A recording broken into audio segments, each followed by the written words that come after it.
Hey everybody, welcome back to the Zone. Jim here. Hey, it looks like I got a packed house tonight. Am I 5x5? Can y'all hear me? Can you see me? Can I get a thumbs up, thumbs down? 5x5. Hi Katrinka. Hey Dark Angel. How you guys doing? Alrighty. Thank you, ma'am. Appreciate that. Um, I was just touching on a little bit of irony here. Um, I was over in Prepper Nation a couple of weeks ago, and it might not have been that long back, but I'd mentioned something about I had been in a group before, and John came up and said, "Well, you should do a video on mags." And I said, "Okay." So I thought about it for a little bit, and hey, John, how you doing? Uh, thought about it for a little bit, and John over there put up a video on mags today. So I guess great minds think alike. Um, I had actually started to do this on StreamYard. I came down here and I got to playing with it, and every time I looked up, it was saying that my Wi-Fi signal was weak or unstable or something like that. So if you notice a little glitch in the preview, that was it. I switched over to YouTube. That's how come we didn't have an introduction or anything like that. Um, so, MAGs, mutual assistance groups. Most people know what they are, and they're getting a lot more popular these days, or at least they have been. Um, it's a group of people that come together. They promise that they'll come together in case of an emergency and um, help each other out, assist each other. There's a lot of people that have got this mindset that if shit hits the fan, that they're just gonna they're gonna grab their go bag, they're gonna bug out, they're gonna walk out into the woods, and they're just gonna live off the land. And that's fine and good unless it's, I don't know, February in Colorado. You ain't gonna make it long, Scooter, if it's February in Colorado and you just go out with a knapsack and start hoofing it, because it gets cold out here. So there's a lot of advantages to being part of a group. I think probably one of the best examples that I can think of just right off the top of my head is The Walking Dead.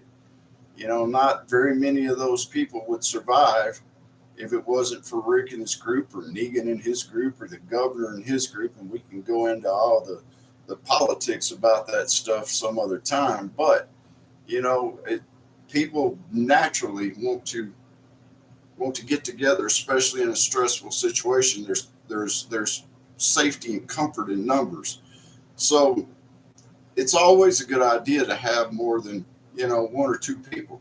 Um, you've got to protect your assets for one thing, and there's not a person out there in this world that can stay awake with their head on a swivel 24/7. You know, guard their perimeter, guard their resources, and take and safety. You have to have somebody that is watching out, constantly, because there are groups like the Saviors and Negan that are going to be out there that want to take your stuff. Um, so, a lone wolf has got a very, very small chance of surviving after SHTF. There's a couple of questions, though, you need to really kind of ask yourself if you're considering getting into a mag. And the first question is the mag right for you? Okay. Do you share these people's philosophies? Do you share their mindset? Um, is it a good match? Is the mag right for you? And the second question, probably the most important question, considering you're going into a group, is are you right for that mag? I mean, are you going to bring anything into this group that is going to benefit the group? Do you have skills? Do you have resources? Do you have knowledge in certain things? I mean, can are you a carpenter? Are you a plumber? Do you know how to farm? Do you know how to garden? Do you know how to hunt? Do you have tactical uh, experience? Things like that that you can bring into the group that will make you an asset. Because I'll be totally honest with you, folks, when SHTF happens, people are looking for assets and resources. And if you don't fall into something like that, then you're just dead weight that this group's going to be dragging along. I mean, and you have to ask yourself some things about yourself too. Um, for one thing, do you work well with others, especially in stressful situations? Are you the kind of person that can, you know, go through a stressful situation and come out of it, laughing, joking, go through it with a good attitude? Now, in my former life, working in prisons, it was constant stress, 8 hours at a time, sometimes 12 hours at a time. And, how you handle that stress is a good indicator of how strong or weak of a link you're going to be for a group or in that situation, in that scenario. Um, I used to always look back and one of my favorite shows back in the 70s and 80s was MASH. And here you had a group of people in the Korean War, and they were surgeons, and their job was to piece back together people who'd been blown up, shot up, and just messed up. And how Hawkeye and BJ and the rest of them did it, through the most part, was with humor. I mean, Hawkeye was a practical joker. He always tried to keep that wall up, to stop the stress from getting to him. So you have to ask yourself, how do you handle yourself under stress? What kind of a person are you when you haven't eaten in 2 or 3 days, or you've had one monumental thing that you were trying to accomplish and it failed? You have to look at how you react to those situations. Um, Another thing, and I touched on this just a minute ago, what kind of knowledge, skills, or resources are you bringing into the group? Um, can you cook really well? Do you have a knowledge of how to make things grow? Um, are you a bushmaster? Do you know how to hunt? Do you know how to kill and skin and clean game? Um, are you a doctor or a nurse? Do you have some kind of practical medical experience? Are and believe it or not, are you some kind of mental health um, expert, or counselor or something like that? All these kind of things will come in very important in a situation with a group that's under a lot of stress, especially if you've got somebody that's just went shithouse rat crazy, and they need somebody to talk them down out of a ledge, and you've got skills in maybe counseling or something like that, and you have the ability to talk people down and get them back on an even keel. That's an important contribution that you can make. Another thing, are you a leader or are you a follower? Do you have leadership skills? Um, can you spearhead a project and take it to a successful conclusion? You know, and there's nothing wrong with not being a leader. I mean, not everybody is cut out for leadership. It's the people that think that they are, that go at it and don't have a damn clue what the hell they're doing and screw everything totally up. There's where the problem comes in.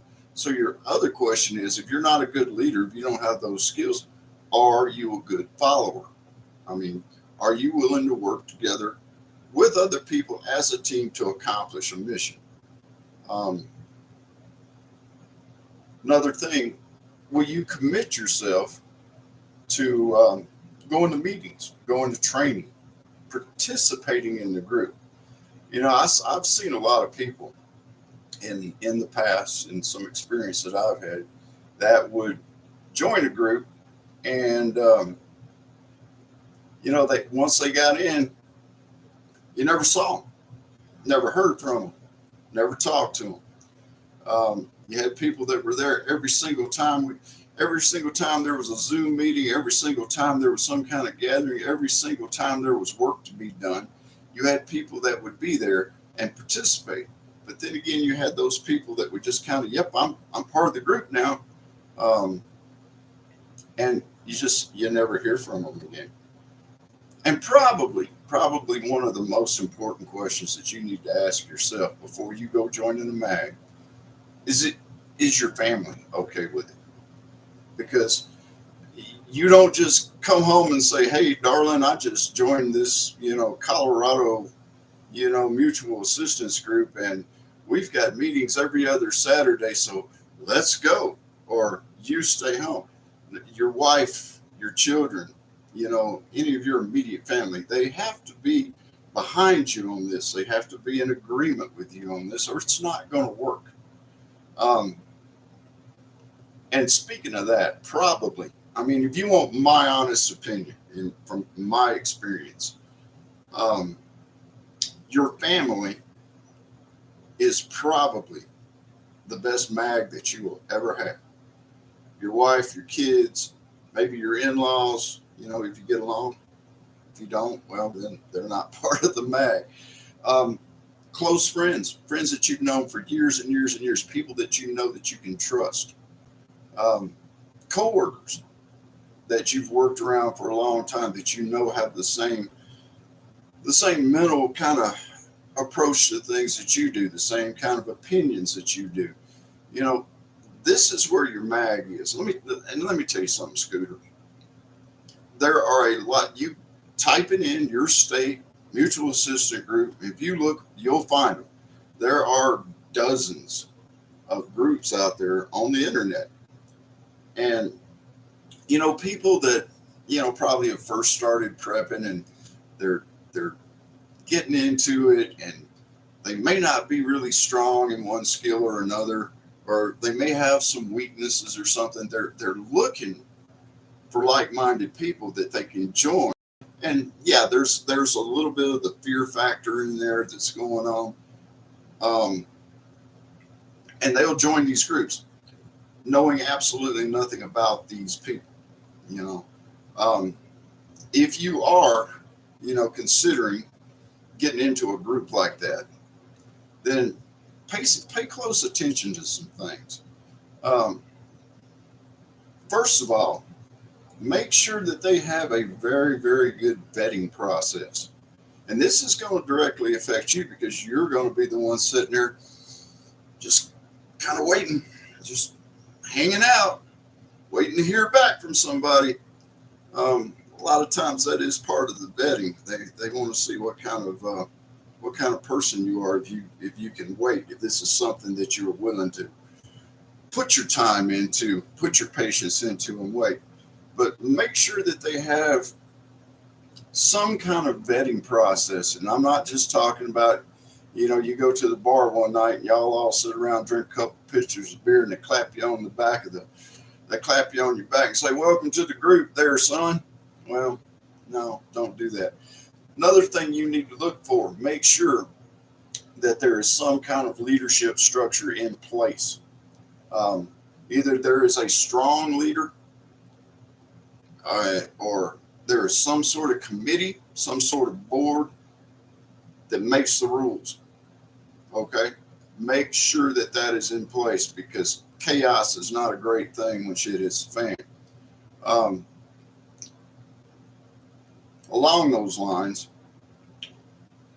go even further than that.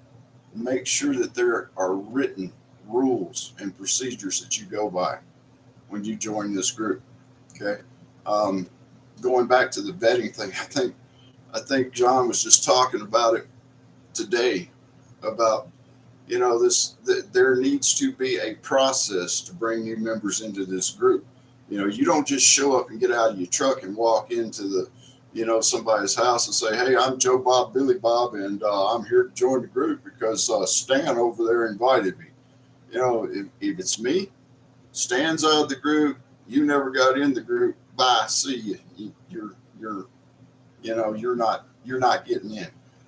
So make sure that there's some kind of written rules in place, that there's some kind of vetting, that there's a good, strong leadership structure in this. Make sure of those things. Okay. And a couple things that you need to consider too. Um, when you join MAG, Okay, there's a difference between a mag and a militia.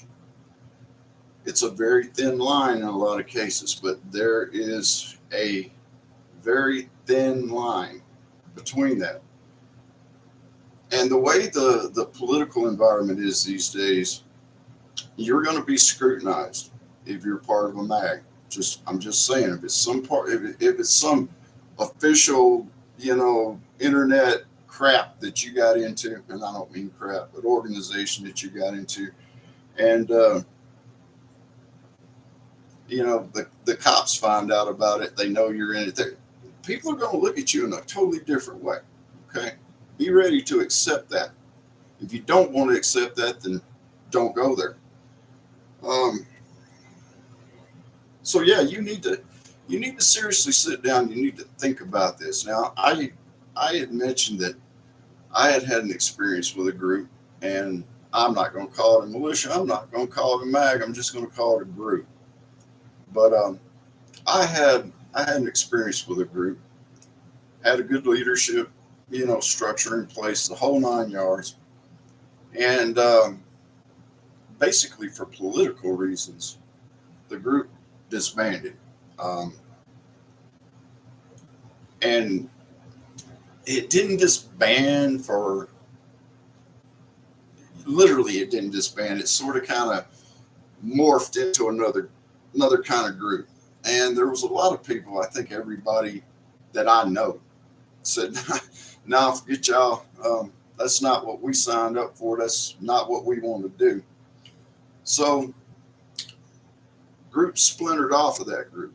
Now the group I was in was a pretty strong group. It seemed like, basically things were carrying on the same way that they were going when the group first started. And then this greed thing, for lack of better words, got involved with it. I think I'm getting a little bit of lag there. This greed thing got involved. People wanted power. People got power hungry. There was a lot of backdooring going on, a lot of things like that. So that group split up. And I'll be totally honest with you guys. I love these people. They were like family to me. We had get-togethers. We did projects, the whole 9 yards. But I had to think about certain things. And me and Mrs. Shady, we had to bug out. We had a destination, had a place to go to bug out, the whole 9 yards. Logistically, shit hit the fan. There was no way we were going to make it there. So that's about the time that I decided that, well, we're going to bug in. And that's my plan, and I'm going to stick to it until I have to bug out. And when I have to bug out, well, I got some place to go. Um, so anyway, that's my take on mags. That's my take on mutual assistance groups. I mean, there's absolutely nothing wrong with them. You need people around you, but you have to be very, very careful of what you're getting yourself into. And think about this: it's not just because, like I said a while ago, your family needs to be in on this with you.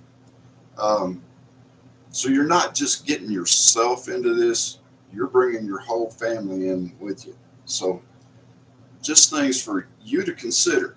So I'm going to open up chat right now, see all's in here. I see some new faces. Hey, McBean, how are you doing? Jason in Virginia, how are you, sir? Loretta Hutch, how are you, dear? John, once again, hello. City Prepper 016, how you doing? Neighborhood Watch. Yeah, I tried to organize a neighborhood watch around here, and it went about as far as I can spit Copenhagen. I had one lady she was real excited about it. She'd been trying to get one off the ground for a while, and we talked a good bit, and you know, over emails and messaging and stuff like that. We talked a good bit, and she told me, she said, Jim, she says, I've been trying to do this for years, and she says, I can't get it pulled together. Well, at the time, I had a ton of irons in the fire myself, but I said, okay, I said, let's go for it. Let's do this. And, we had COVID going on, and, people were locked down. The only place we could meet would be like at a park or something like that. and it was wintertime. Colorado wintertime is not favorable for being outside, just to be outside. If you got to be outside, you do. But needless to say, it never took off. It never got anywhere. Um, so there was that. Neighborhood watches are wonderful when you get one that will work, and the police, are working with you. Uh, they're great. There's a lot of times you go rolling up in a neighborhood and you see a neighborhood watch sign up, and these people are serious about doing this. I mean, they're out, they're walking around, they're driving around and stuff like that. And I'll be totally honest with you. I go to work in the mornings, I come home in the evenings, and I'm always looking. When I pull into my neighborhood, I'm always looking around just for suspicious activity myself. Um, DB Cooper, how are you, sir? Dark Angel, how you doing? D. Loretti, Minuteman. It's good to see you guys in here. I really appreciate it. It's been a while since I've done a live. I was looking at doing this. I was looking at doing this as just a regular video, and I got to thinking, I hadn't done a live in a while, so I'm gonna do one. So here we are on YouTube. No StreamYard or anything like that. I'm gonna work on the Wi-Fi here a little bit. I got a plan. I'm gonna try to hook my computer straight up to the router, but the router's about 50 feet that way, so I don't exactly know how I'm gonna pull it off, but I'll see how ingenious I can get with jury rig and stuff. Did I miss anybody? Hey, Lisa CC, good to see you. How you doing? Um,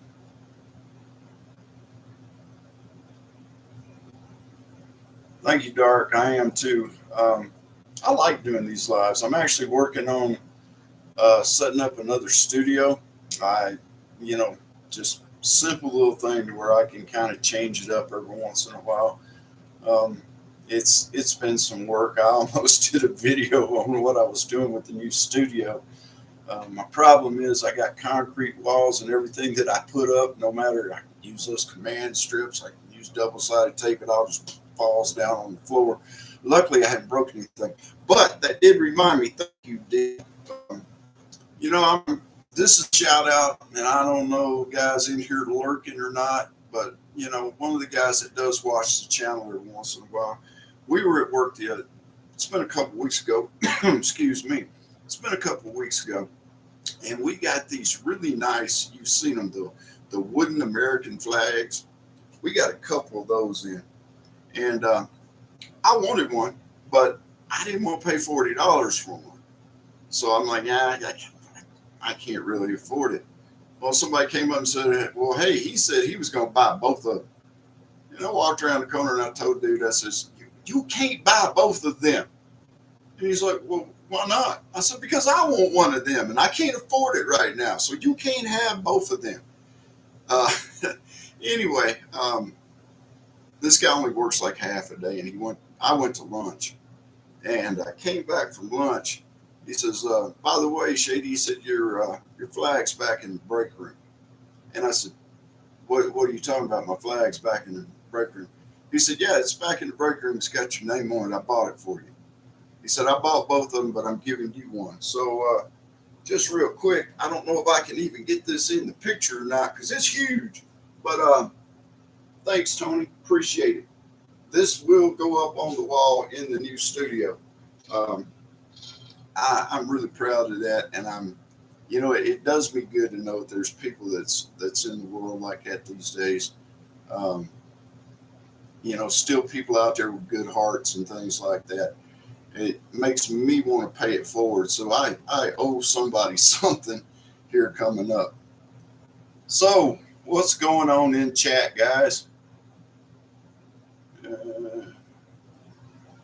I really, I was, it was, had like plastic around it and he'd written on it, Jim, this is for you to take home. And I'm like, wow, I'm the kind of person when somebody does something like that, I have no words for it. So, I didn't even know what to say except for thank you. That's all I could think to say. And of course, I went and got some more stuff for, the wall on there. And I kind of got this patriotic, believe it or not, patriotic comic book kind of theme going with it, because y'all may not know this about me. I'm a little bit of a geek. There are some people out there that are into retro video games. I am into the golden age of comics, and I do collect them. When I can find a good one, I'll pick it up. Um, I was so close. I mean, I could reach out and touch this comic that I've been wanting for years. It was $650. If I'd put $650 on the credit card, Mrs. Shady would have skinned me alive for doing that for a comic book. So, I kind of just let that pass. But yeah, I'm a geek that way. There are some obscure series out there that that I when I was a kid, the first job I had, I was like 13 or 14 years old. There was a Korean market or a Korean convenience store, just a block away from my house. And I would go down there and I would dust cans off and I would sweep the floor and I'd help stock stuff and things like that. And the pay wasn't very much, but I got my choice of comic books, because what the guy that owned the store would do is, if he had leftover comics, instead of sending them back or whatever you were supposed to do with them, he would take a razor knife and he would cut the top strip of them off to where you couldn't see the price on them, and he'd charge like a nickel a piece for them. So, every month I'm going through the big cardboard box full of comics. I got a lot of comics that way. Plus, I mean, 10 cents, 15 cents, that was a lot of money back then, but that's all comics were back then. They were like 15 cents. I had 2 huge cardboard boxes full of comics. Um, some of the comics that I had are like this one I saw the other day. And that $650 price tag, that was a 6.5 rating on that comic. I mean, it was in the plastic case and everything. I have seen this comic go for $3,000 before, and I could touch it, and I wanted it really bad, but I refused. Um,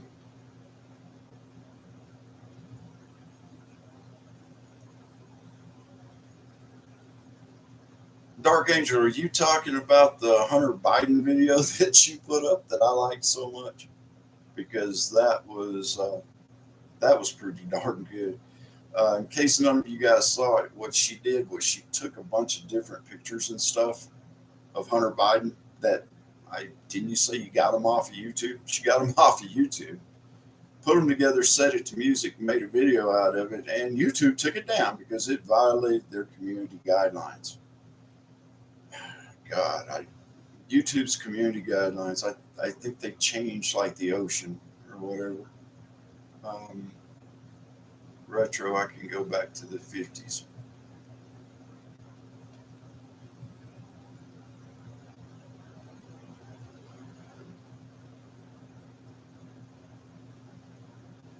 Catherine, I can remember because my grandparents raised me. You were talking about you got paid 50 cents to babysit.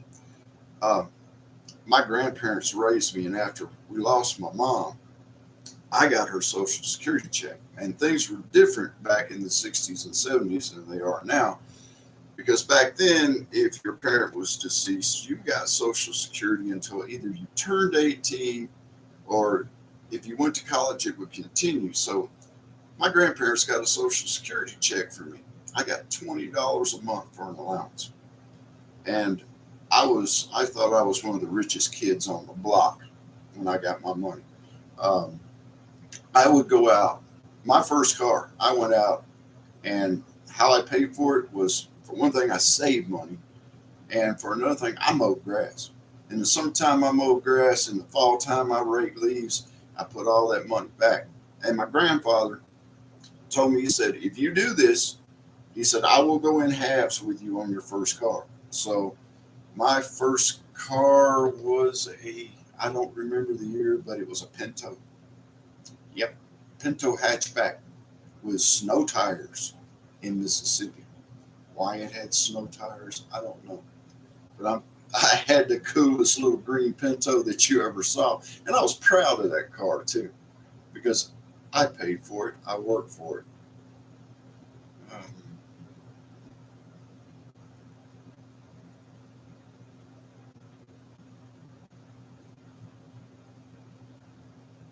$20 was a lot back in the day. Yes, it was. I mean, I would take my $20, and the first thing that I'd do was I would go down to the Korean market, to the corner store, and I would buy me a Pepsi. I'd buy me a candy bar. I'd buy me a bag of chips, and I'd buy me a random bag of candy. And I might spend $3. And I'd come home with my sack of stuff. And Saturday I would sit in front of the TV and watch cartoons, and then hopefully a Tarzan movie after the cartoons went off. But yep, I was living high off the hog. 1973 Ford LTD. Oh, City Prepper. I had something like that. I can't remember what it was. It was some kind of Ford LTD or something, and the headlights had covers on them that it was like eyes opening up. I thought that was the coolest car in the world. I was changing the water pump on it one time, dropped the darn water pump on my head. I thought I was going to die.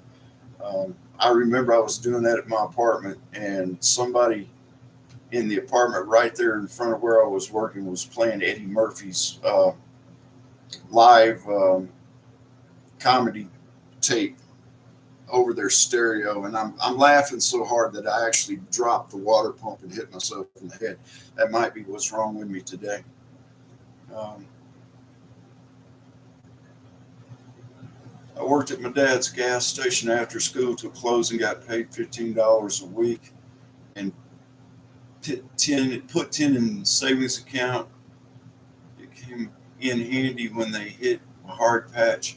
I paid the bills and kept going. Uh, yeah, I always my grandparents had actually they got some money from me too on occasion, and my grandfather worked at a gas station as well, and I used to go up there on Sundays and just I'd hang out. I'd go out and he taught me how to pump gas and the whole 9 yards. I'd go out and pump gas, and that was back in the day where they would actually come off your gas. They would ask you wanted them to check the oil and transmission fluid and all that stuff. You wanted air in your tires. They check the air pressure in your tires for you. You could wheel in and get an oil change right there. It was those were the good old days. You know. Uh, Now the Pinto was my first car. The car I actually learned to drive in was it was a Chevy Impala, 4 door. It looked, it was a different color, but it looked just like the car on the T Series Supernatural, except it was red and it was 4 door. I think Sam and Dean's car on that show was an automatic, and this was a three in the tree. That was the car I learned how to drive in, and my grandfather, my grandfather had totally just obliterated second gear, and the way he drove this car was he would start out in first gear, and he would get this damn thing revved up as high as he could get it, and just jump straight into third gear. So you're sitting there and you're just giving it the engine's just wailing, and then you shift into third and it's like and you take off. But that was cool too. Hey Sandy, old dad, how are you doing? Papa Prepper. There's a lot of new faces in here. I appreciate you guys coming in, and if you're some of the new subscribers, thank you very much. I appreciate that too. I have went through kind of a low spot here lately. I was kind of getting frustrated with it. Um, Honestly, I thought about just what's the use. I can be a fanboy just as much as I can be a creator, but I actually enjoy doing this stuff. It's finding the time to do it, because any of you guys that are over there in chat that are creators, and I know John's still over there, he can tell you this takes a minute of your time to get in here and do this. Not so much the lives like the one we got going right now, but when you do a video and you edit it in the whole 9 yards, it takes a little bit of your time. Um, that last one that I did, the truth about SHTF, you know, it was it was fun. I started working on it about 4 or 5 o'clock that evening, and I don't think I got it loaded and put on YouTube until midnight that night. And some of that was just editing. Some of it was technical difficulties, but that's the way it goes. Um, did an oil change on the truck today. A little bit of it's still under the 4th of July weekend. Guess car wash undercarriage blast doesn't work that well. They very seldom do. Um,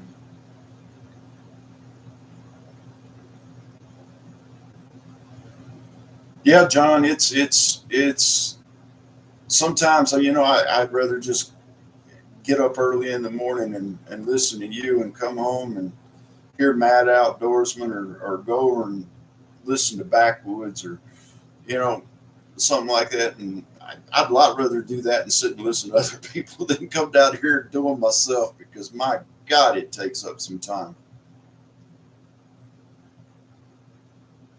Minute man, I couldn't run a channel. I don't have the patience for the work, and I'd be kicking people off left and right.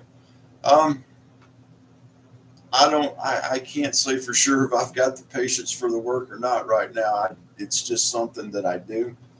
Um, I haven't had to kick anybody off. You know, to be totally honest with you, I haven't gotten anybody that rowdy yet. If you guys notice, there's no wrenches in the chat.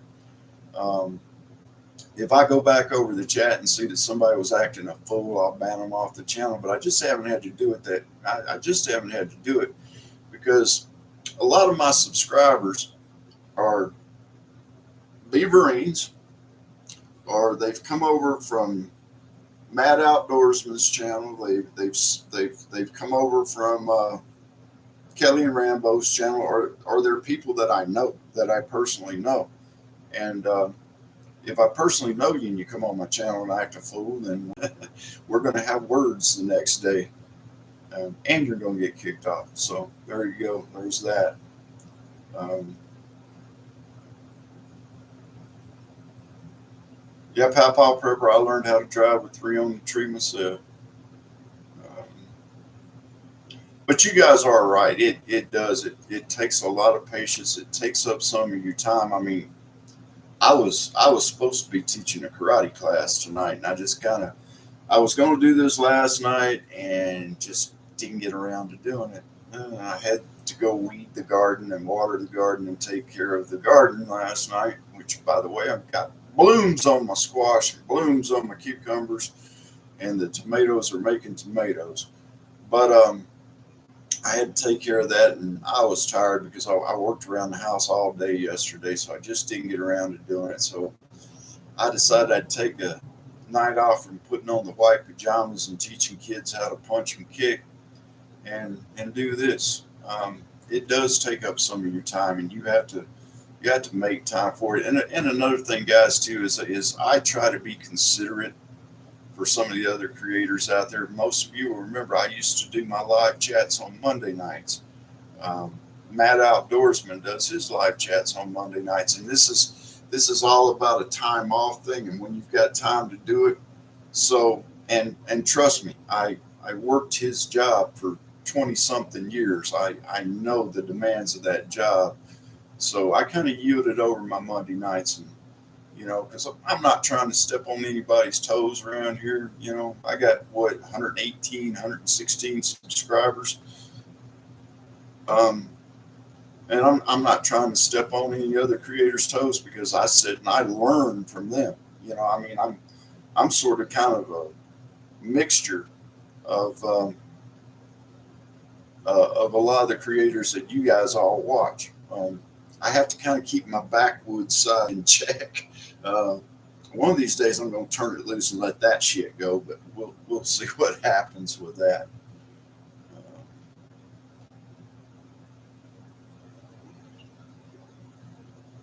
Pop Rubber, Catherine and I had to lean up to reach the pedals. Yeah, and when you're doing a standard, if you get a 3 on the tree and you're having to lean up, you got that clutch pedal to deal with also. So there's that too.